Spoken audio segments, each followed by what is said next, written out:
Civilization existed before money, but probably we wouldn't have gotten very far without it. Join me on this fascinating discovery of how money has shaped us.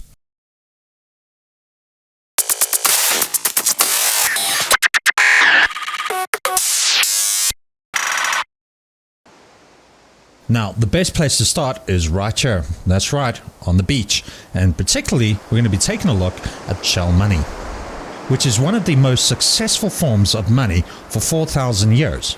The Cowrie Shell has circulated around the globe longer than any other currency in the history of money. It circulated from Asia to Africa and the Oceania.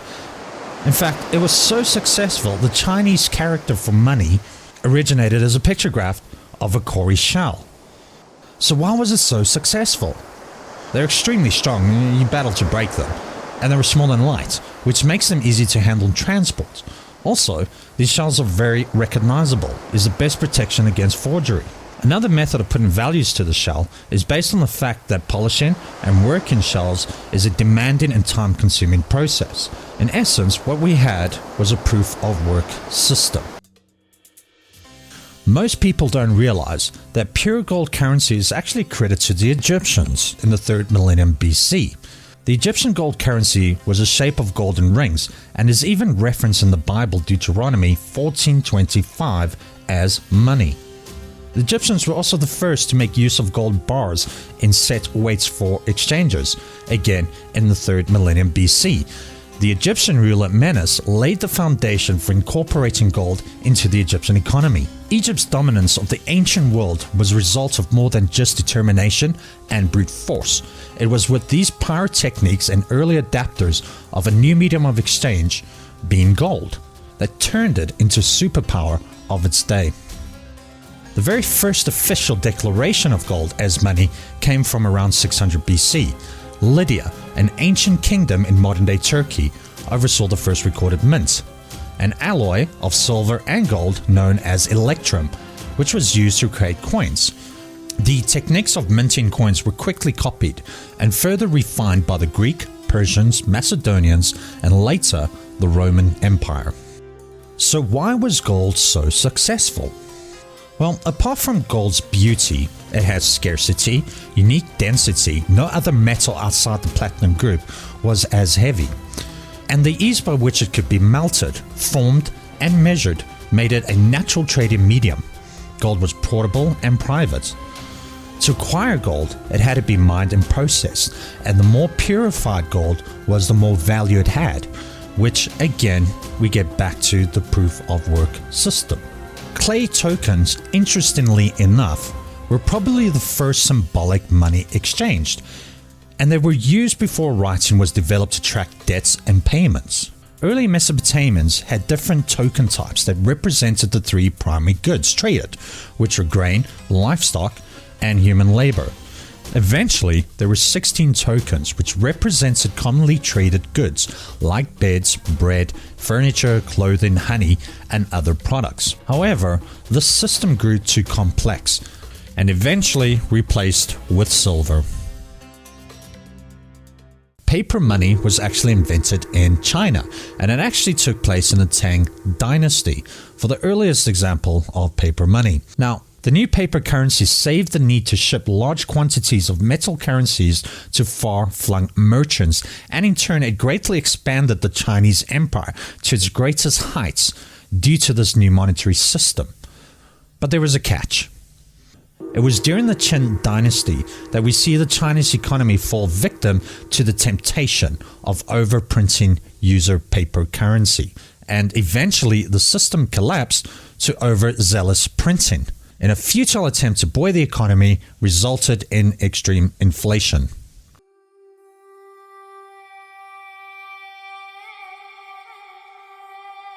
At its peak, the Roman Empire held up to 130 million people over a span of 1.5 million square miles.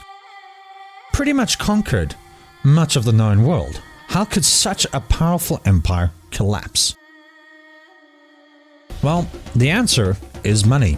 Trade was vital to Rome. Trade generated vast wealth for the citizens of Rome. However, with the finite supply of silver and gold entering into the empire, Roman spending was limited by the amount of denarii that it could be minted. Now, this caused a bit of a problem with the Roman emperors, because they couldn't finance their pet projects. So the Roman officials, the cheeky little buggers, found a way to work around this. By decreasing the purity of their coinage, they were able to make more silver coins with the same face value. A very clever idea, but not so fast.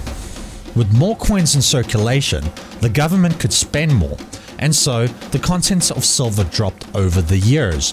The coins had barely 5% silver by the time the empire collapsed. With soaring logistical and admin costs and no precious metals left to plunder, the Romans levied more and more taxes against the people to sustain the empire. So what happened? Hyperinflation, soaring taxes, and worthless money created a trifecta that dissolved much of Rome's trade. By now, the Roman Empire was in freefall, split into 3 states. The empire's borders became vulnerable, trade networks disintegrated, barbarian invasions came in from every direction, and of course plague was rampant. And so the Western Roman Empire would cease to exist by 476 AD.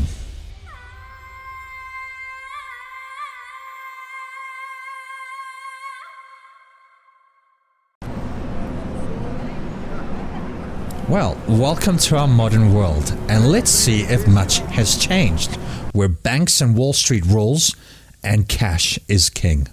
Well, that was until 2007-2008 of the global financial crisis. You see, the financial risk taken by the banks that underpinned the crisis was explicitly incentivized via government intervention in the housing and financial markets. After the onset of the crisis, governments deployed massive bailouts of financial institutions, more printing, and other monetary and fiscal policies to prevent a collapse of the global financial system.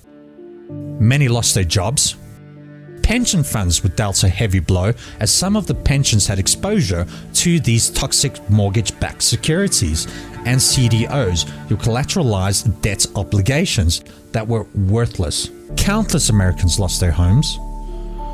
And it is further estimated that 10,000 people collectively across Europe and America committed suicide due to the global financial crisis of 2008. And of course, let's not forget the plague of 2020 that's still rampant today, that was the pin that popped the world economy bubble that never fully recovered at all from 2008.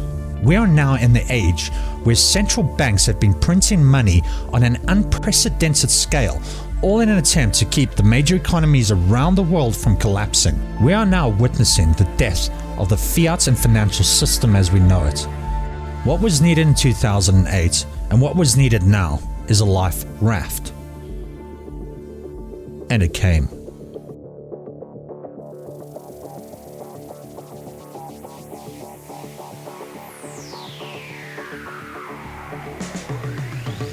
Bitcoin, the world's first programmable public peer-to-peer digital currency, is not issued by any banks or governments, corporation, or controlled by any charismatic leader. Metaphorically, a blockchain can be thought of as a collection of blocks, and each block is a collection of transactions, because all the computers running the blockchain have the same list of blocks and transactions, and can transparently see these blocks being filled with new Bitcoin transactions. No one can cheat the system. The mining side of Bitcoin is the process by which Bitcoin is released into circulation. Generally, mining requires solving computationally difficult puzzles to discover new blocks, which is added to the blockchain.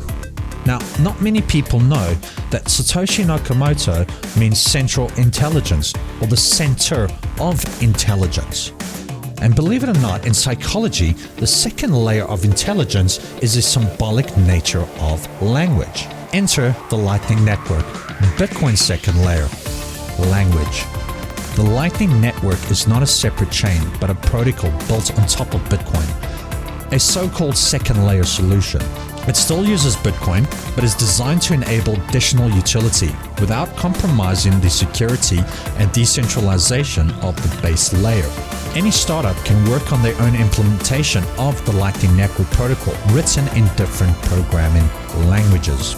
So let's take a look at this new financial system.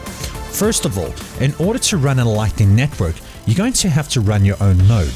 To better understand this concept, think about your node as an island which just emerged in the middle of an ocean, and many other islands that have emerged out of the ocean which other people own. Now, you need to connect to them and them to you, and you do that by building channels or roads. The more roads means that you're going to have more connections and better shortcuts to reach certain destinations. However, if you connect to somebody else's road, then you must pay a routing fee, and vice versa if you build roads. You can also collect fees from those who use your infrastructure to get to their destination. And so, over time, Bitcoin creates this massive network effect where people are connecting with each other, creating these channels, and people rerouting to their payment destination. And this is the real growth of Bitcoin's network effect on the Lightning Network. It is simply incredible. Right, some of the latest innovations that is happening in the advancements of Bitcoin.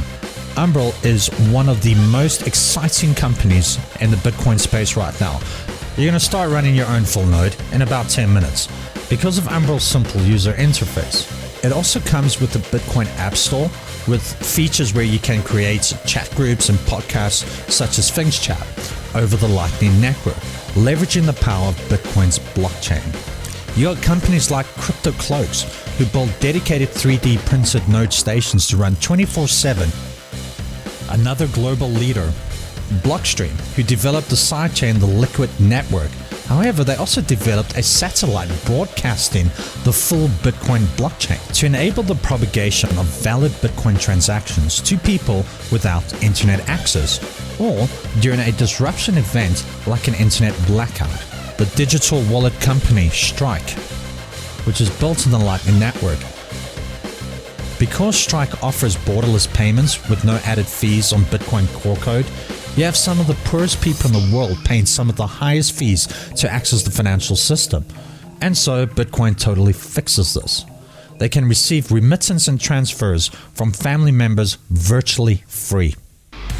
We're starting to see a next phase in movement with Bitcoin, where we have countries like El Salvador making Bitcoin legal tender, where a president is looking at its country and its people and trying to uplift them, and they can only do this with the utility of Bitcoin. And it's not just El Salvador. What we're seeing is an entire shift in Latin America, where countries like China has put an outright ban and attack on Bitcoin. And what is happening is you're getting countries in South America that's opening up their doors and inviting all of these crypto experts and these blockchain experts to come into their countries and help build this infrastructure. History has shown us that early adapters of new monetary systems are the ones that are going to thrive. So why is Bitcoin so successful? It's portable, it's durable, it's safe and divisible.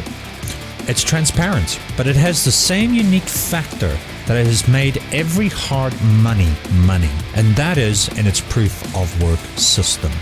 Bitcoin carries the exact same attributes. It is therefore classed as hard money. However, there's another interesting commonality that Bitcoin actually shares with gold. Gold wasn't just money or a hard asset. To the ancients, it had religious purposes. Whereas in our modern times, Bitcoin carries the sense of an injustice that has been done to people. And that sense of injustice is what has been created by the world's central banks, is creating this debt society. Our children and our children's children, slaves to this continual system that we have found ourselves into. Now, Bitcoin takes us out of this entire crisis. We are effectively saying we as people deserve our rights to financial freedom, and we as people deserve our rights to get out of a system that we see crashing, that we do not want our kids to be part of. So what we're seeing is this revolution that's going to be coming. The people against this new type of world order, which is the world central banks and the World Economic Forum. These institutes will never solve our problems. This is why Bitcoin carries more than just its monetary value. It's a sense of ideology. This is the enemy. You will own nothing and you'll be happy. I don't think so. This is my message to the World Economic Forum. How you like our Great Reset now? Who got you tired? You dress up, don't you look so nice? I give you my zip code, I ain't got nothing to hide. And you talk a lot about the things I do, and I like it's your job, but it's not your job.